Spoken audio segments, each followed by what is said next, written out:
नमस्कार भक्तों, हम आज वट सावित्री व्रत कथा के बारे में जानेंगे। यह व्रत सुहागिन स्त्रियां अपने पति की लंबी आयु के लिए करती हैं। इस दिन सुहागिन महिलाएं 16 श्रृंगार करके सज धज कर तैयार होती हैं और अपनी सुहाग की चुन्नी पहन करके वट यानी बरगद के पेड़ की पूजा करती हैं। यह व्रत ज्येष्ठ मास कृष्ण पक्ष की अमावस्या तिथि को मनाया जाता है। कुछ प्रांतों में यह व्रत पूर्णिमा तिथि को भी करते हैं। इस दिन वट के वृक्ष की जल, हल्दी, कंकु, मेहंदी, रोली से पूजा की जाती है। वट के वृक्ष में कच्चे सूत के धागे को लेकर 7 परिक्रमा करते हैं और फेरे लेते समय कच्चा सूत लपेटते जाते हैं। 7 गठान लगाकर एक कच्चे सूत को गले में धारण किया जाता है और वट सावित्री व्रत कथा को सुना जाता है।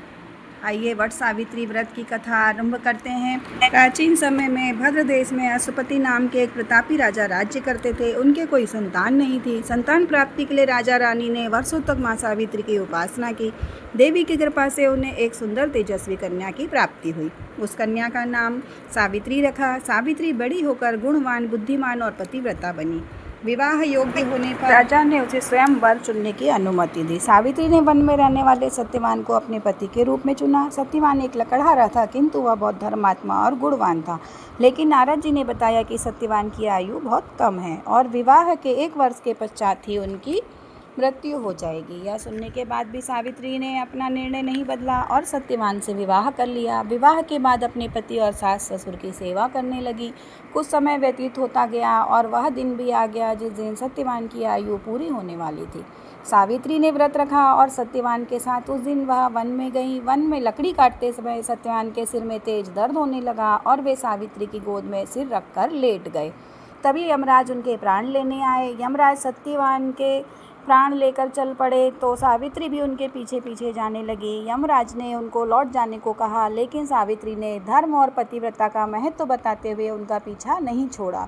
उसकी बुद्धिमत्ता और पतिव्रता धर्म से प्रसन्न होकर यमराज ने उसे वर मांगने के लिए कहा। सावित्री ने यमराज से पहले अपने सास ससुर की आंखों की रोशनी और उनका खोया हुआ राज्य वापस मांगा। फिर अपने पिता के लिए 100 पुत्रों का वरदान मांगा। अंत में सावित्री ने अपने लिए भी 100 पुत्रों का वरदान मांग लिया। यमराज ने सभी वरदान देकर तथास्तु कह दिया। तब सावित्री ने कहा, प्रभु आप मेरे पति को लिए जा रहे हो तो मैं 100 पुत्रों की माता कैसे बन सकूंगी।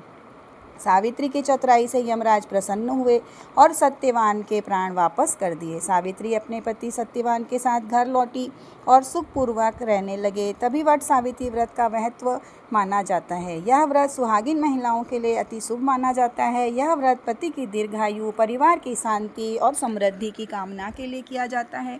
इससे अखंड सौभाग्य की प्राप्ति होती है। वट वृक्ष को त्रिदेवों का प्रतीक माना जाता है, इसीलिए इसकी पूजा विशेष फलदायी मानी जाती है।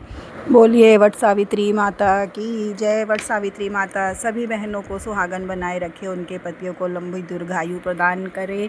भक्तों, अगर आपको मेरा कथा सुनाने का ये छोटा सा प्रयास अच्छा लगा हो तो प्लीज़ चैनल को सब्सक्राइब करके वीडियो को लाइक अवश्य कीजिएगा।